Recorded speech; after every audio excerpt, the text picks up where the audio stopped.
सभी विद्यार्थियों का पुनः आपके अपने इस YouTube चैनल में स्वागत है। प्यारे बच्चों, हम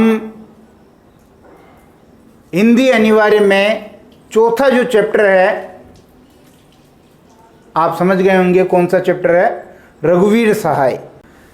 इस चौथे चैप्टर में जो रघुवीर सहाय की संकलित कविता है कैमरे में बंद अपाहिज, उसकी आज हम यहाँ व्याख्या करने वाले हैं। प्यारे बच्चों, चैप्टर संख्या 1 से 3 हम पूरे पढ़ चुके हैं, प्रश्न उत्तर सहित पढ़ चुके हैं और इस चैप्टर के भी हमने रघुवीर सहाय का कवि परिचय और कविता का मूल भाव देख लिया, सारांश देख लिया है। यदि वो वीडियो आप लोगों ने नहीं देखे तो ज़रूर देखें। चैनल को सब्सक्राइब नहीं किया है, नए जुड़े हैं तो इसको सब्सक्राइब कर लें। वीडियो पसंद आता तो लाइक और शेयर ज़रूर करें। आपको ये जानकारी में होना चाहिए कि हम पूरा जो पाठ्यक्रम है इस चैनल पर करवा रहे हैं। तो हम बढ़ते हैं प्रसंग की ओर। जब हम व्याख्या करेंगे प्रसंग सहित तो प्रसंग लिखेंगे सबसे पहले। प्रस्तुत पद्यांश हमारी पाठ्यपुस्तक आरोह भाग 2 में संकलित कैमरे में बंद अपाहिज कविता से उद्धृत है। इस कविता के रचयिता रघुवीर सहाय हैं। रघुवीर सहाय ने जो संचार के जो माध्यम हैं, जिनमें दूरदर्शन और भी कुछ हो सकते हैं, ये अपने उद्देश्य से भटक रहे हैं, संवेदनहीन होते जा रहे हैं और व्यावसायिकता की ओर ये अपना जो है कदम बढ़ा रहे हैं। इसकी ओर रघुवीर सहाय ने व्यंग्य किया है। तो हम देख लेते हैं यहाँ इस कविता में दूरदर्शन पर जो दूरदर्शन के जो कार्यकर्ता हैं, प्रश्न पूछने वाले हैं, वो एक विकलांग व्यक्ति को उस पर्दे पर लाते हैं और उससे जबरदस्ती पूछ करके उसकी पीड़ा को जो है व्यक्त करवाते हैं, ताकि उसकी पीड़ा को देख करके लोगों में करुणा का भाव जगे और वो जो है संवेदनशील बने, उनके दुख में वो भी शामिल हों। तो व्यंग्य भरी ये कविता है, हम देख लेते हैं। कठिन शब्द वैसे कोई आएगा नहीं, बहुत साधारण सरल भाषा है, आम बोलचाल की भाषा है, केवल भाव इसके गहरे हैं, बाकी शब्दों में ज़्यादा कठिनाई नहीं है। हम दूरदर्शन पर बोलेंगे, हम समर्थ शक्तिवान, हम एक दुर्बल को लाएंगे एक बंद कमरे में। ध्यान दीजिए, शब्दों पे हम दूरदर्शन पर बोलेंगे। यहाँ जो दूरदर्शन के जो कार्यकर्ता हैं वो कह रहे हैं कि कार्यकर्ता ले लीजिए, प्रश्नकर्ता ले लीजिए, कार्यकर्ता प्रश्नकर्ता, या फिर संयोजक शब्द भी हम यूज कर सकते हैं। संयोजक ले लीजिए, जो कार्यक्रम का संयोजक है, या उद्घोषक है। इन शब्दों में से कुछ भी हम प्रयुक्त कर सकते हैं। ध्यान दीजिए, हम दूरदर्शन पर बोलेंगे, हम समर्थ शक्तिमान या शक्तिवान। तो ये हम जो यहाँ आपके सर्वनाम आया है, ये आया है आपके मीडिया के लिए।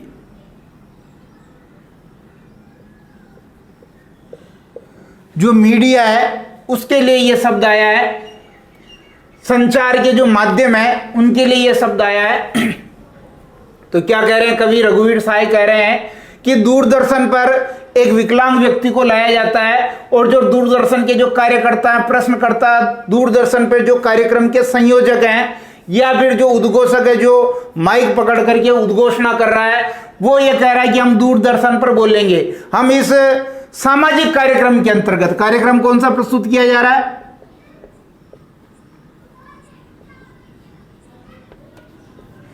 इस सामाजिक कार्यक्रम के अंतर्गत एक विकलांग व्यक्ति को वहां लाया जाता है और वो बोलते हैं कि हम समर्थ शक्तिवान, हम मीडिया के लोग हैं, हम ही पावरफुल हैं, हम समर्थशाली हैं, हम एक दुर्बल को लाएंगे। दुर्बल जिसमें बल नहीं है,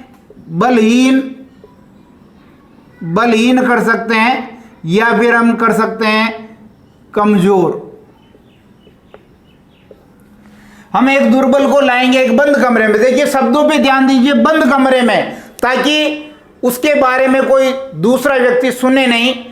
जब किसी मन में कपट होता है, छल होता है, या सही आपके भाव नहीं होते, तो हम बंद कमरे का जो प्रयोग करते हैं। तो यहाँ ये कह रहे हैं कि हम बंद कमरे में एक निर्बल को लाएंगे, उससे सामाजिक कार्यक्रम के अंतर्गत हम कुछ प्रश्न पूछेंगे, क्योंकि हम मीडिया के लोग हैं, हम समर्थशाली हैं, हमारे में सामर्थ्य है और मीडिया में ताकत है, शक्ति संपन्न मीडिया है। इसलिए हम इस दूरदर्शन के कार्यक्रम में, सामाजिक कार्यक्रम के अंतर्गत इस दुर्बल, बलहीन, कमजोर व्यक्ति के बारे में बात करेंगे।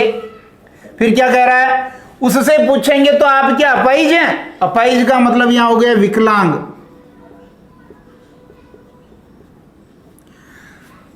तो जो प्रश्न करता है उद्घोषक है, जिस पर्दे पर उस विकलांग को, अपाहिज को लाया गया है, वो सामने बैठा है। एक चित्र शैली आपके सामने बन रही है कि उससे प्रश्न पूछा जा रहा है कि क्या आप अपाहिज है? माइक पकड़ रखा उद्घोषक ने और वो उससे पूछ रहा है विकलांग व्यक्ति से, क्या आप अपाहिज है?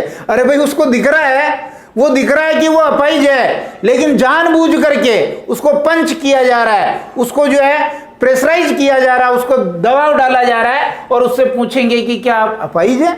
क्या आप अपाहिज है? तो आप क्यों अपाहिज है? फिर दूसरा प्रश्न कि आपके इस अपाहिज होने के पीछे क्या कारण है? आप जो विकलांग हुए हैं, इसके पीछे क्या कारण है? ये प्रश्न पूछेंगे। आपका अपाहिजपन तो दुख देता होगा।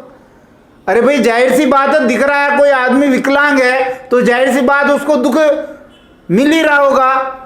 लेकिन प्रश्न के माध्यम से उसको हम जो है दबाव में ला करके कहेंगे कि क्या अपाहिजपन तो दुख देता होगा? आपकी जो विकलांगता है, आप जिस अंग से जो है कमजोर है, ये आपको दुख तो देता होगा, देता है।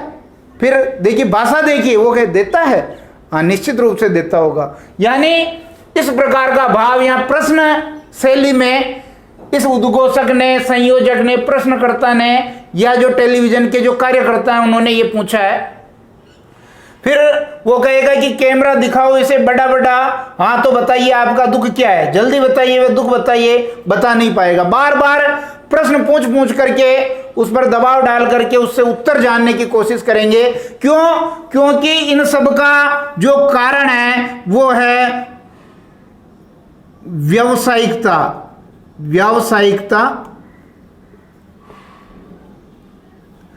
व्यावसायिकता इसके पीछे कारण है। क्यों? क्योंकि जो दूरदर्शन पर सामाजिक कार्यक्रम प्रस्तुत किया जा रहा है, वो चाहते हैं कि ज्यादा दर्शक इससे जुड़े और ज्यादा से ज्यादा इस विकलांग व्यक्ति की संवेदना जो है, इसके प्रति संवेदना व्यक्त हो, इसके दुख में दुखी हो, इसके दुख में क्या हो, दुखी हो, और इसको देख करके लोगों के मन में क्या भाव जगे, करुणा का भाव जगे। ये इन कार्यक्रम प्रस्तुत करने वाले लोगों की जो इच्छा है। इसलिए वो कहता है कैमरामैन को कि भाई कैमरा बड़ा बड़ा करके दिखाओ, ताकि इस विकलांग व्यक्ति को सारे दर्शक देख सकें। हाँ तो बताइए आपका दुख क्या है, जल्दी बताइए, वह दुख बताइए, बता नहीं पाएगा, क्योंकि वो विकलांग व्यक्ति है, बेचारा पहले ही बेबस है और वो उत्तर देते बनेगा नहीं। जीवन में हो सकता है कभी उसने उस माइक का सामना नहीं किया हो, तो वो बता नहीं पाएगा। लेकिन ये उद्घोषक है, ये बार बार उसको कहेगा कि बताइए बताइए बताइए, पंच करेगा, उसको जो है परेशान करेगा। स्क्रीनशॉट ले लें एक इसका। कविता का दूसरा भाग यहां प्रस्तुत है। दूरदर्शन पर कार्यक्रम प्रस्तुत करने वाले स्वार्थी लोगों पर, यहां ध्यान दीजिए, दूरदर्शन पर सामाजिक कार्यक्रम प्रस्तुत करने वाले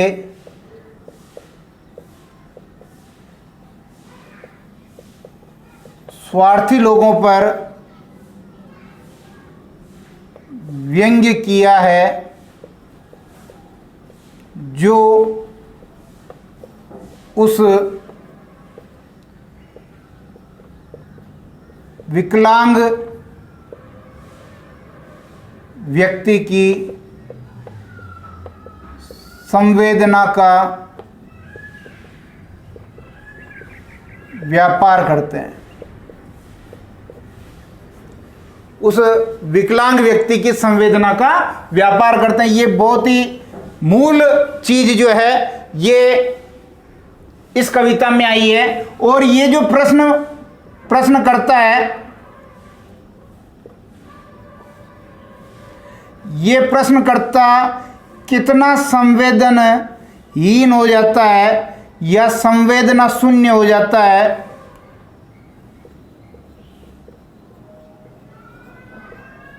संवेदना शून्य हो जाता है, इसका वर्णन यहां किया है।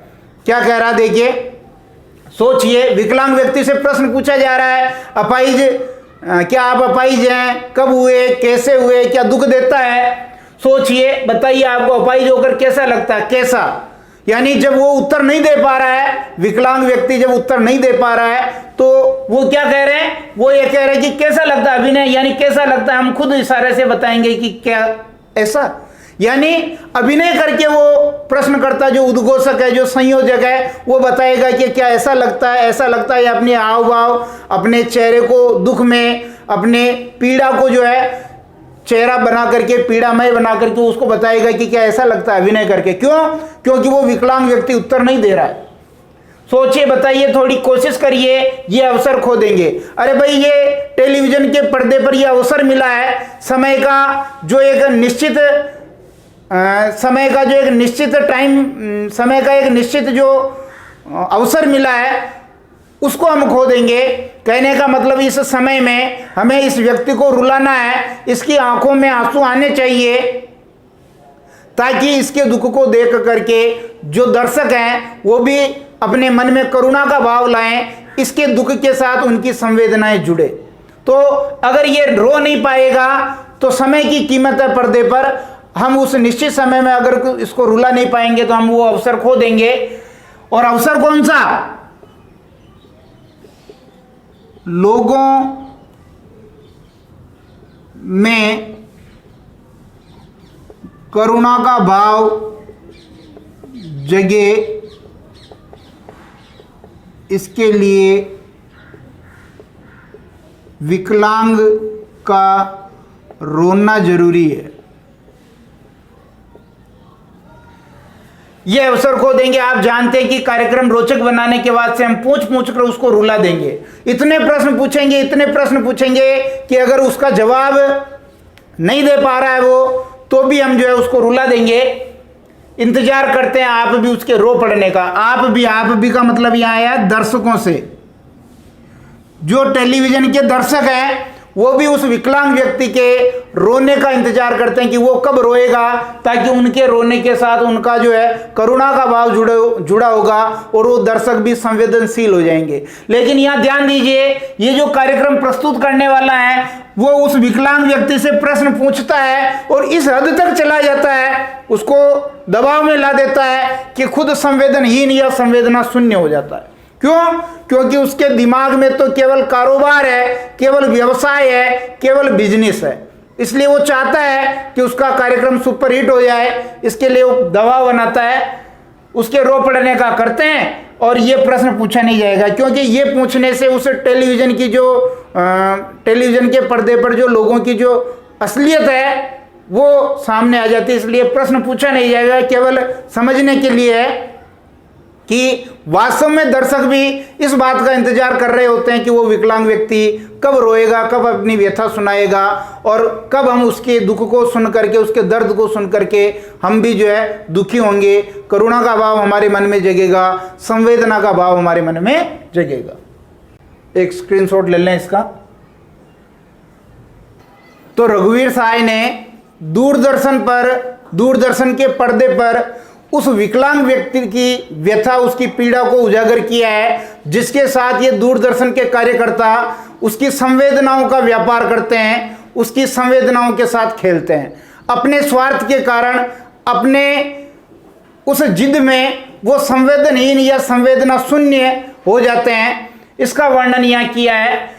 दूरदर्शन के कार्यकर्ता चाह रहे हैं कि वो विकलांग व्यक्ति रोए, उसकी आंखों से आंसू निकले, ताकि जो दर्शक है वो उसके करुणा से प्रभावित हो और उनकी संवेदनाएं जगे और उनके मन में भी जो है उसी प्रकार का दुख का भाव आए जैसा उस विकलांग व्यक्ति के मन में आ रहा है। तो क्या देखिए, प्रश्नकर्ता जो है वो विभिन्न प्रश्न उस विकलांग व्यक्ति से कर रहा है, लेकिन वो जवाब नहीं दे पा रहा है। वो खुद अपनी विकलांगता की पीड़ा से पीड़ित है। क्या कह रहा देखिए, फिर हम पर्दे पर दिखलाएंगे फूली हुई आंख की एक बड़ी तस्वीर, बहुत बड़ी तस्वीर। प्यारे बच्चों, यहां जो उद्घोषक है, प्रश्न करता है, वो उस कैमरामैन को कहता है कि इस विकलांग व्यक्ति की आंखें जो है बड़ी करके वो दिखाए पर्दे पर, ताकि दर्शक देखें, उसकी लाल लाल आंखें देखें, उन आंखों में जो आंसू है वो देखें, उन आंखों में जो दर्द है वो देखें। क्योंकि जब दर्शक अपने कार्यक्रम से जुड़ेंगे तभी अपना कार्यक्रम जो है सफल होगा। और उसके होठों पर एक कसमसाहट भी, और कैमरामैन को कहेंगे कि इस विकलांग व्यक्ति के होठों पर भी जो है जूम करके वो दिखाए, ताकि वो विकलांग व्यक्ति किस प्रकार कसमसा रहा है। कहते उससे कोई बात बन नहीं रही है। ये दूरदर्शन के जो कार्यकर्ता हैं, ये बार बार उस पर प्रश्न पूछ करके दबाव डाल रहे हैं। वो उत्तर नहीं देना चाह रहा है, फिर भी जबरदस्ती उससे उत्तर निकलवाने की कोशिश कर रहे हैं। और इसी उधेड़ बुन में उस विकलांग व्यक्ति के ओठ जो हैं वो सिले हुए हैं, अर्थात वो कुछ कहना चाहते हैं लेकिन आवाज उनसे बाहर नहीं आ रही है। इसलिए कवि ने यहां शब्द प्रयुक्त किया है कसमसाहट। आशा है आप उसे उसकी अपंगता की पीड़ा मानेंगे, क्योंकि दर्शक वो ये देख रहे हैं जो वो विकलांग व्यक्ति अपने ओठों को कसमसा रहा है, वो वास्तव में उसकी अपंगता की पीड़ा है या कोई और पीड़ा है। लेकिन पर्दे पर उस दिखने वाली तस्वीर को दर्शक यही समझेंगे कि ये इसके विकलांगता की पीड़ा है। एक और कोशिश, दर्शक धीरज रखिए, देखिए हमें दोनों को एक संग रुलाना है, आप और वह दोनों। अर्थात जो कार्यक्रम का जो संयोजक है वो ये कह रहा है कि बात बनी नहीं, अर्थात इस विकलांग व्यक्ति को रुलाना था लेकिन ये रो नहीं पाया, इसलिए कार्यक्रम में मजा नहीं आया। इसलिए वो ये कह रहा है कि एक कोशिश और करें, एक और कोशिश। दर्शक धीरज रखिए, दर्शकों को वो कह रहा है कि धीरज रखिए, एक और कोशिश करते हैं, इससे और प्रश्न पूछते हैं, हो सकता है ये अपनी उस अपाहिजपन का कारण बता दे, ये अपने दुख का जो है वहां कारण बता दे। बार बार उससे प्रश्न पूछे जाते हैं, कैसा महसूस करते हो। वो प्रश्न पूछा था, कैसा महसूस करते हो, यानी जो विकलांग व्यक्ति है क्या वो अपने जीवन में संघर्ष कर रहा है या फिर वो बेबस होकर के उसने अपने जीवन से समझौता कर लिया है। इस प्रकार का भाव यहां जो है प्रकट हुआ है। धीरज रखिए, देखिए हमें दोनों को एक संग रुलाना। दोनों कौन कौन? इधर जो विकलांग व्यक्ति जो पर्दे पर है उसको प्रश्न पूछ करके रुलाना है, और जो दर्शक है जो उसको देख रहे हैं, वो जब वो रोएगा तो दर्शक भी उसके करुणा से जो है करुणा का भाव रख करके वो दर्शक भी उसके साथ साथ रोएंगे। आप और वह दोनों को। कैमरा बस करो, नहीं हुआ रहने दो। खूब कोशिश कर ली लेकिन वो विकलांग व्यक्ति रो नहीं पाया, अपने दुख को व्यक्त नहीं कर पाया, और इसलिए वो जो कार्यक्रम का जो उद्घोषक है, कार्यक्रम का जो संयोजक है, वो ये कह रहा है कि कैमरामैन बस करो, नहीं हुआ रहने दो, रुक जाओ, अब हमने खूब कोशिश कर ली लेकिन ये व्यक्ति रो नहीं रहा है। पर्दे पर वक्त की कीमत है, हम ज्यादा अभी इस कार्यक्रम को लंबा नहीं खींच सकते, क्योंकि जितना निश्चित टाइम हमको मिला है उस टाइम में हम इसको रुला नहीं पाए हैं, इसलिए अपना कार्यक्रम ये सफल नहीं हुआ है। अब मुस्कुराएंगे हम।